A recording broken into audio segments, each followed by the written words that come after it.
ಪ್ರಿಯಾಂಕ್ ಖರ್ಗೆ ಅವರು ಸ್ಟೇಟ್ಮೆಂಟ್ ಕೊಟ್ಟಿದ್ದಾರೆ, ಅಂದರೆ RSS ನೋಂದಣಿ ಮಾಡ್ಕೋಬೇಕು ಅಂತ. ಸೊ ಇದ್ರ ಬಗ್ಗೆ ತಮ್ಮ ಒಪಿನಿಯನ್? ಪ್ರಶ್ನೆ RSS ನೋಂದಣಿ ಮಾಡ್ಕೋತಾರೋ ಬಿಡ್ತಾರೋ ಅದು ಬೇರೆಯೇ ಪ್ರಶ್ನೆ.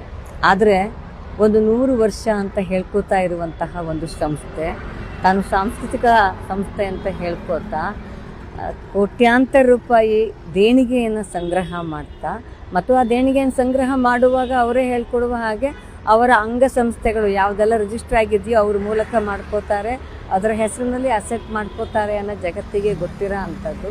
ಆದರೆ ಈ ಮಟ್ಟದ ಹಣ ಸಂಗ್ರಹಣೆ ಮಾಡುವಾಗ ಎಲ್ಲೋ ಒಂದು ಕಡೆ ಲೆಕ್ಕಪತ್ರ ಬೇಕಲ್ವಾ, ಅಕೌಂಟಬಿಲಿಟಿ ಅನ್ನೋದು ಇಂಪಾರ್ಟೆಂಟ್ ಅಲ್ವಾ. ಸೊ ಆ ಕಾರಣಕ್ಕಾಗಿ ಇವತ್ತು ಪ್ರಿಯಾಂಕ್ ಖರ್ಗೆ ಆ ಪ್ರಶ್ನೆಯನ್ನು ಕೇಳ್ತಾ ಇದ್ದರೆ ತಾತ್ವಿಕವಾಗಿ ಆ ಪ್ರಶ್ನೆಯನ್ನು ಬಹುಶಃ ಎಲ್ಲರೂ ಕೇಳಬೇಕಾದಂತಹ ಸಂದರ್ಭ ಇದು ಅಂತ ನಾನು ಅಂದ್ಕೊತೀನಿ. ಪ್ರಿಯಾಂಕ್ ಖರ್ಗೆ ಅವರು ಪ್ರಶ್ನೆಯನ್ನು ಕೇವಲ ಬಾಯಿ ಮಾತಲ್ಲಿ ಕೇಳಿಲ್ಲ, ಈಗ ಪತ್ರ ಮುಖೇನ ಒಂದು 8 ಪ್ರಶ್ನೆಗಳನ್ನ ಕೇಳಿ ಭಾಗವತರಿಗೆ ಕಳಿಸ್ಕೊಳ್ತಾರೆ. ಆದರೆ ಭಾಗವತರು ಕೇವಲ ಮಾತಿನ ಮೂಲಕ ಇಲ್ಲ ನಾನು ಇದು ಹಿಂದೂ ಧರ್ಮನೇ ನೋಂದಣಿ ಆಗಿಲ್ಲ, ಆಮೇಲೆ ನಮ್ಮದು ಸರ್ಕಾರದಿಂದ ಯಾವುದೇ ರೀತಿಯಂಥ ಅನುದಾನವನ್ನು ಪಡಿತಾ ಇರ್ತಕ್ಕಂಥ ಸಂಸ್ಥೆ ಅಲ್ಲ, ಹಾಗಾಗಿ ನೋಂದಣಿ ಅಗತ್ಯ ಇಲ್ಲ ಅಂತ ಹೇಳ್ತಿದ್ದಾರೆ. ಅಲ್ಲ, ಪ್ರಶ್ನೆ ಪ್ರಿಯಾಂಕ್ ಖರ್ಗೆ ಅವ್ರು ಕೇಳಿದ ಪ್ರಶ್ನೆಗಳಿಗೆಲ್ಲ ಮೋಹನ್ ಭಾಗವತರು ಉತ್ತರ ಕೊಡೋಕ್ಕಾಗಲ್ಲ, ನಮಗೆಲ್ರಿಗೂ ಗೊತ್ತಿದೆ ಅದು. ಯಾಕೆ ಅಂತಂದರೆ ಅದು ಉತ್ತರದಾಯಿತ್ವವನ್ನು ಇಟ್ಕೊಳ್ಳದೆ ಇರುವಂತಹ ಒಂದು ಸಂಘ, ಮತ್ತು ಹಿಂದೂ ಧರ್ಮ ಮತ್ತು RSS ಎರಡೂ ಒಂದೇ ಅಂತ ಅವ್ರು ಸಮೀಕರಿಸಬೇಕಾದಂತಹ ಅಗತ್ಯವೇ ಇಲ್ಲ. ಯಾಕೆಂದರೆ ಹಿಂದೂ ಧರ್ಮವನ್ನು ಪಾಲಿಸುವ ಎಲ್ಲರೂ ಕೂಡ RSSನ್ನೇನು ಬೆಂಬಲಿಸೋದಕ್ಕೆ ಸಾಧ್ಯ ಇಲ್ಲ. ಹಾಗಾಗಿ ಹಿಂದೂ ಧರ್ಮವನ್ನು ಅವರೇನು ಗುತ್ತಿಗೆಗೆ ಖಂಡಿತ ತಗೊಂಡಿಲ್ಲ. ಅವ್ರು ಮಾಡ್ತಾ ಇರೋದು ಹಿಂದುತ್ವವಾದ. ನಿಜವಾಗಿ ಹಿಂದುತ್ವವಾದವನ್ನು ಏನು ಅವರು ಪ್ರಾಪಗೇಟ್ ಮಾಡ್ತಿದ್ದಾರಲ್ಲ, ಅದು ಹಿಂದೂ ಧರ್ಮಕ್ಕೆ ವಿರೋಧವಾಗಿಯೇ ಇರೋ ಅಂಥದ್ದು. ಹಿಂದೂ ಧರ್ಮ ವಸುದೈವ ಕುಟುಂಬಕಂ ಅಂತ ಹೇಳ್ತದೆ, ಆದರೆ RSS ಹಾಗೆ ಹೇಳೋದಿಲ್ಲ.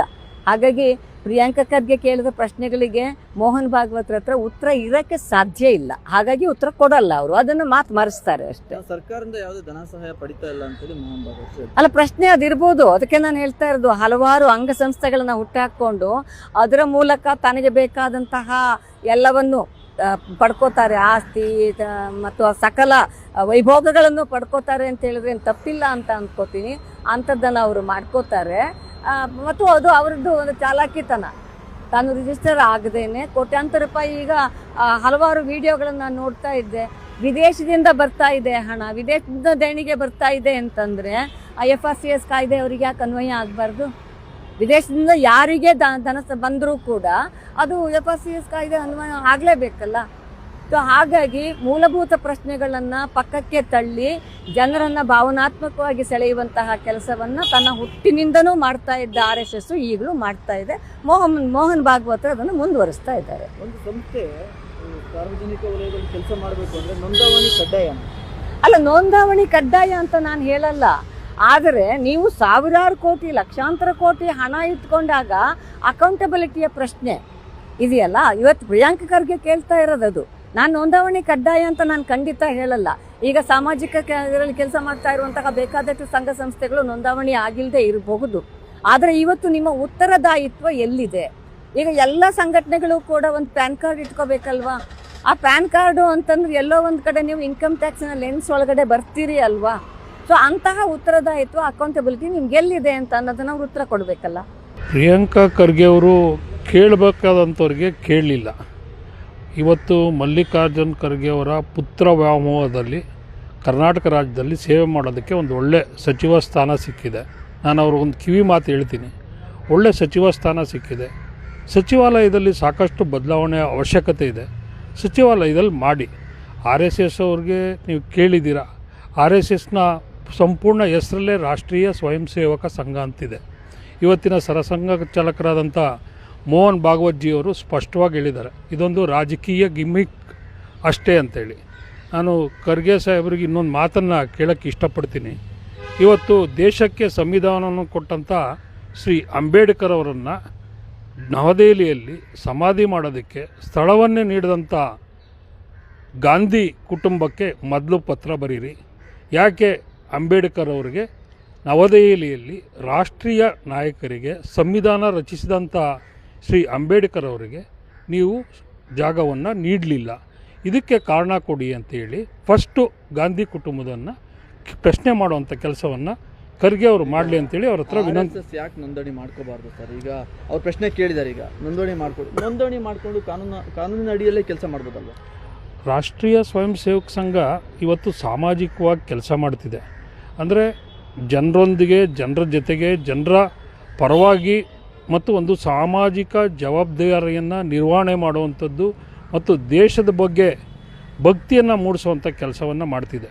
ಇವತ್ತು ನಮ್ಮ ಸಮಾಜದಲ್ಲಿ, ಕರ್ನಾಟಕದಲ್ಲಾಗಲಿ ಭಾರತ ದೇಶದಲ್ಲಾಗಲಿ ದೇಶ ವಿರೋಧಿ ಸಂಘಟನೆಗಳು ಅನೇಕ ಇದ್ದಾವೆ. ಅವ್ರ ಕಣ್ಮುಂದೆನೂ ಕಾಣಿಸ್ತವೆ ಮತ್ತು ಅದ್ರ ಪರವಾಗೂ ಅವ್ರು ಇದ್ದಾರೆ. ಇವತ್ತು ನಾವು ಅದನ್ನು ಎಲ್ರಿಗೂ ಗಮನಕ್ಕಿದೆ, ರಾಜ್ಯದ ಜನತೆಗೂ ಗಮನಕ್ಕಿದೆ, ದೇಶದ ಗಮನಕ್ಕೂ ಇದೆ. ಆ ಸಂಸ್ಥೆಗಳ ಮೇಲೆ ಮೊದಲು ಕ್ರಮ ತಗೊಂಡಿಲ್ಲ. ಮೋಹನ್ ಭಾಗವತರು ಹೇಳ್ತಿದ್ದಾರೆ ಏನಂದರೆ, ಇದು ನಾವು ಸರ್ಕಾರದಿಂದ ಯಾವುದೇ ರೀತಿಯಂಥ ಅನುದಾನ ಪಡಿತಾ ಇಲ್ಲ, ಆ ಕಾರಣಕ್ಕೆ ನಾವು ನೋಂದಣಿ ಮಾಡ್ತೀವಿ. ಬಟ್ ಪ್ರಿಯಾಂಕ ಖರ್ಗೆ ಅವ್ರು ಹೇಳ್ತಿದ್ದಾರೆ ಮೋಹನ್ ಭಾಗವತರಿಗೆ Z+ ಸೆಕ್ಯೂರಿಟಿ ಇದೆ, ಮತ್ತು ಇದು ಒಂದಷ್ಟು ಹಣಕಾಸಿಗೆ ಸಂಬಂಧಪಟ್ಟಂತಹ ಒಂದಷ್ಟು ಕಾರ್ಯಕ್ರಮಗಳನ್ನು ನಡೀತಾ ಇದೆ. ಯಾಕೆ ಇದು ಆರ್ಥಿಕವಾಗಿ ಉತ್ತರದಾಯಿ ಅಲ್ಲ ಅಂಥೇಳಿ ಪ್ರಶ್ನೆ ಕೇಳ್ತಾ ಇದ್ದಾರೆ. ಅವರು ಎರಡು ಪ್ರಶ್ನೆಗಳಿಗೆ ನಾನು ಸ್ಪಷ್ಟವಾದಂಥ ಉತ್ತರವನ್ನು ಹೇಳ್ತೀನಿ. ಒಂದು, ಅವರಿಗೆ Z+ ಕೊಡುವಂಥದ್ದು, ಇವತ್ತೇನು ಇವರು ರಾಜ್ಯದಲ್ಲಿ ಗೃಹ ಮಂತ್ರಿಯಾಗಿ ಕಾರ್ಯನಿರ್ವಹಣೆ ಮಾಡ್ತಿದ್ದಾರೆ, ಅದರ ಪುಸ್ತಕವನ್ನು ಫಸ್ಟ್ ಓದ್ಕೊಳ್ಳಿ. ಯಾರಿಗೆ ಯಾಕೆ Z+ಅನ್ನು ಕೊಡ್ತಾರೆ ಅನ್ನೋಂಥದ್ದನ್ನ ತಿಳ್ಕೊಂಡು ಅವ್ರಿಗೆ ಪ್ರಶ್ನೆಯನ್ನು ಕೇಳಬೇಕಾಯ್ತು. ಅರ್ಧ ತಿಳಿದುಕೊಂಡು ಅರಬೆಂದ ಮನಸ್ಸು ಅಂತ ಏನು ಹೇಳ್ತಾರೆ, ಅದರ ಮೂಲಕ ಇವರು ಪ್ರಶ್ನೆಯನ್ನು ಕೇಳುವಂಥ ಪ್ರಯತ್ನ ಮಾಡಿದ್ದಾರೆ. ಇನ್ನೊಂದು, ನೀವು ಹಣಕಾಸು ಈ ಥರದ್ದೆಲ್ಲ ಹೇಳ್ತಾ ಇದ್ದೀರಾ. RSSನಲ್ಲಿ ಯಾವತ್ತೂ ದೇಣಿಗೆ ತಗೊಂಡಿಲ್ಲ.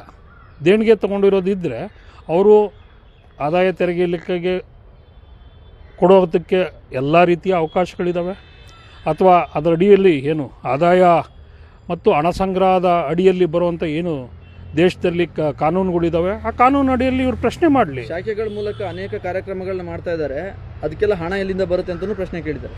ಶಾಖೆಯಲ್ಲಿ ಕಾರ್ಯಕ್ರಮ ಯಾವತ್ತೂ ಆಗಲ್ಲ. ಅಂದರೆ ಅವರ ತಪ್ಪಭಿಪ್ರಾಯ ಮತ್ತು RSSನ ಬಗ್ಗೆ ಒಂದು ಮೂಢಾಚಾರನೋ, ದ್ವಂದ್ವನೋ, ಅಥವಾ ಒಂದು ಬಯಾಸ್ಡ್ ಅಂತ ಏನು ಹೇಳ್ತೀವಿ, ಅದನ್ನು ಇಟ್ಕೊಂಡು ಅವರು ಪ್ರಶ್ನೆಯನ್ನು ಮಾಡೋದಕ್ಕೆ ಹೊರಟಿದ್ದಾರೆ ಹೊರತು ನಿಜವಾಗ್ಲೂ ರಾಷ್ಟ್ರೀಯ ಸ್ವಯಂ ಸೇವಕ ಸಂಘ ಕೆಲಸ ಮಾಡೋವಂಥದ್ದನ್ನ ಅವರು ಯಾವತ್ತೂ ಕೂಡ ನೋಡೋಕ್ಕೂ ಅವ್ರು ಪ್ರಯತ್ನ ಮಾಡಿಲ್ಲ. ಲಿಖಿತ ಮೂಲಕ ಪ್ರಶ್ನೆ ಕೇಳಿದ್ದಾರೆ, ಅದಕ್ಕೆ ಉತ್ತರನ ಕೊಡದೆ ಈಗ ಮೋಹನ್ ಭಾಗವತರು ಹೇಳಿದ್ದಾರೆ ಹಿಂದೂ ಧರ್ಮನೇ ನೋಂದಣಿ ಆಗಿಲ್ಲ, ಇನ್ನು RSS ಯಾಕೆ ಅನ್ನೋ ಥರ ಮಾತಾಡಿದ್ದಾರೆ. ಅಲ್ಲ, ಅವರು ತಮ್ಮ ಮಾಧ್ಯಮದ ಸ್ನೇಹಿತರಿಗೆ ಕೇಳಿದಂಥ ಪ್ರಶ್ನೆಯಲ್ಲಿ ಅವರೆಲ್ಲೋ ಬೇರೆ ಕಡೆ ಕೇಳಿದಂಥ ಪ್ರಶ್ನೆಗೆಲ್ಲ ಉತ್ತರ ಕೊಟ್ಟಿದ್ದು. ಮಾಧ್ಯಮ ಸಂಸ್ಥೆಗಳ ಪ್ರಶ್ನೆಗಳಿಗೆ ಅವರು ಕೂಡ ಕೊಡುವಾಗ ಉತ್ತರ ಕೊಟ್ಟಂಥ ಸಂದರ್ಭದಲ್ಲಿ ಸ್ಪಷ್ಟವಾಗಿ ಹೇಳಿದ್ದಾರೆ, ಪ್ರಿಯಾಂಕಾ ಖರ್ಗೆ ಅವರು ಒಂದು ರಾಜಕೀಯ ಗಿಮಿಕ್ಕೋಸ್ಕರ ಮತ್ತು ಇಡೀ ದೇಶದಲ್ಲಿ ನಾನು ಹೇಳಕ್ಕೆ ಹೊರಟಿರೋದು ಕಾಂಗ್ರೆಸ್ ಇವತ್ತು ನಶಿಸಿ ಹೋಗ್ತಾ ಇದೆ. ಇವತ್ತು ಆ ಹಿನ್ನೆಲೆಯಲ್ಲಿ ಕಾಂಗ್ರೆಸ್ನ ಪುನರ್ಸ್ಥಾಪಿಸ್ಬೋದು ಈ ರೀತಿ ಪ್ರಶ್ನೆಗಳನ್ನು ಕೇಳಿ ಅಂತ ಏನಾದರೂ ಪ್ರಿಯಾಂಕಾ ಖರ್ಗೆ ಅವರಿದ್ದರೆ ಮುಂದಿನ ಬಾರಿ ಅವ್ರು ಗೆಲ್ತಾರೋ ಗೆಲ್ಲಲ್ವೋ ಅನ್ನೋಂಥದ್ದು. ಮತ್ತು ಇವತ್ತು ಕಲಬುರಗಿಯ ಶೈಕ್ಷಣಿಕ ವ್ಯವಸ್ಥೆಯನ್ನು ನಾವು ಗಮನಿಸೋಣ, ಯಾವ ಸ್ಥಾನದಲ್ಲಿದ್ದೀರಾ ಅಂತ. ಇವತ್ತು ನಾನು ಅವ್ರಿಗೊಂದು ಚಾಲೆಂಜ್ ಮಾಡ್ತೀನಿ, ನಿಮ್ಮ ಪ್ರಜಾವಾಣಿಯ ಮೂಲಕ ಮೊದಲು ಕಲಬುರಗಿ ಜಿಲ್ಲೆಯಲ್ಲಿ ಇನ್ಯಾವುದನ್ನು ನೀವು ಸರಿ ಮಾಡಬೇಡಿ ಸ್ವಾಮಿ, ಮೊದಲು ಶೈಕ್ಷಣಿಕವಾಗಿ ಹಿಂದುಳಿದವರು, ದಲಿತರು, ದೀನ ದುರ್ಬಲರು ಇರುವಂಥ ಜಿಲ್ಲೆಯಲ್ಲಿ ಶೈಕ್ಷಣಿಕ ವ್ಯವಸ್ಥೆಯನ್ನು ಮೊದಲನೇ ಸ್ಥಾನ ತರೋದಕ್ಕೆ ನಿಮ್ಮ ಆದ್ಯತೆ ಆಗಲಿ. ಅದನ್ನು ಬಿಟ್ಟು ಈ ರೀತಿ ಪ್ರಚಾರಕ್ಕೋಸ್ಕರ, ಗಿಮಿಕಿಗೋಸ್ಕರ ದಯವಿಟ್ಟು ಈ ರೀತಿಯ ಕೆಲಸವನ್ನು ಮಾಡಬೇಡಿ. ಮತ್ತು ಇವತ್ತು ರಾಜ್ಯದಲ್ಲಿ ಅನೇಕ ಜಲವಂತ ಸಮಸ್ಯೆಗಳಿದ್ದಾವೆ. ಗೃಹ ಸಚಿವರು, ಕರ್ನಾಟಕದ ಗೃಹ ಸಚಿವರು ಒಂದು ಮೋಹನ್ ಭಾಗವತರಿಗೆ ಪ್ರಶ್ನೆ ಕೇಳಿದಂತೆ ಅವರು ಲಿಖಿತ ರೂಪದಲ್ಲಿ ಉತ್ತರ ಕೊಡಬೇಕಾಗುತ್ತಲ್ಲ. ಅಂದರೆ ಈಗ ನೀವು ಪ್ರಶ್ನೆಯನ್ನು ಕೇಳ್ತಿದ್ದೀರಾ, ನನಗೆ ತಿಳಿದಿದ್ದು ಅಥವಾ ನಾನು ಏನು ಮಾಡಬೇಕು ಅಂತ ಅಂದ್ಕೊಂಡಿರ್ತೀನೋ ಅದನ್ನು ಹೇಳೋದಕ್ಕೆ ನನಗೆ ಹಕ್ಕಿರುತ್ತೆ. ಈಗ ಇವರು ಪ್ರಶ್ನೆ ಕೇಳೋದಕ್ಕೆ ಏನು ಹಕ್ಕಿದೆಯೋ ಹಂಗೆ ಆ ಸಂಸ್ಥೆಯನ್ನು ನಡೆಸ್ತಿರುವಂಥ ಮೋಹನ್ ಭಾಗವತ್ಜಿಯವರು ಸ್ಪಷ್ಟವಾಗಿ ಹೇಳಿದ್ದಾರೆ, ಇದೊಂದು ರಾಜಕೀಯ ಗಿಮಿಕ್ಕು. ನಾವು ಸಮಾಜ ಕೆಲಸ ಮಾಡೋದು, ಸೇವೆ ಕೆಲಸ ಮಾಡೋದು ನಾವು ಇಡೀ ದೇಶದಲ್ಲಿ ಮುಂದುವರಿಸ್ತೀವಿ. ಅದನ್ನು ನೋಡಬೇಕು ಅಂತಂದರೆ ನಾವೇನಾದರೂ ಬೇರೆ ರೀತಿಯ ಚಟುವಟಿಕೆ ಮಾಡ್ತಿದ್ರೆ ಬಂದು ವೀಕ್ಷಣೆ ಮಾಡಲಿ. ಸರ್ಕಾರ ಅವ್ರ ಕೈಯಲ್ಲಿದೆ, ಅಧಿಕಾರಿಗಳು ಅವ್ರ ಕೈಯಲ್ಲಿದ್ದಾರೆ, ವೀಕ್ಷಣೆ ಮಾಡಲಿ. ಅದನ್ನು ಬಿಟ್ಟು ರಾಜಕೀಯ ಗಿಮಿಕ್ ಮಾಡಬೇಡಿ. ಕಲಬುರಗಿಯನ್ನು ಶೈಕ್ಷಣಿಕವಾಗಿ ಪ್ರಗತಿ ತರೋದಕ್ಕೆ ನಿಮ್ಮ ಆದ್ಯತೆ ಆಗಲಿ, ಗೃಹ ಇಲಾಖೆ ಆದ್ಯತೆ ಆಗಲಿ, ಪುತ್ರವ್ಯಾಮೋಹದ ಸಚಿವ ಸ್ಥಾನ ಇಟ್ಕೊಂಡು ನೀವು ರಾಜಕೀಯ ಆಟವನ್ನು ಆಡಬೇಡಿ ದಯವಿಟ್ಟು ಪ್ರಿಯಾಂಕಾ ಖರ್ಗೆ ಅವರೇ.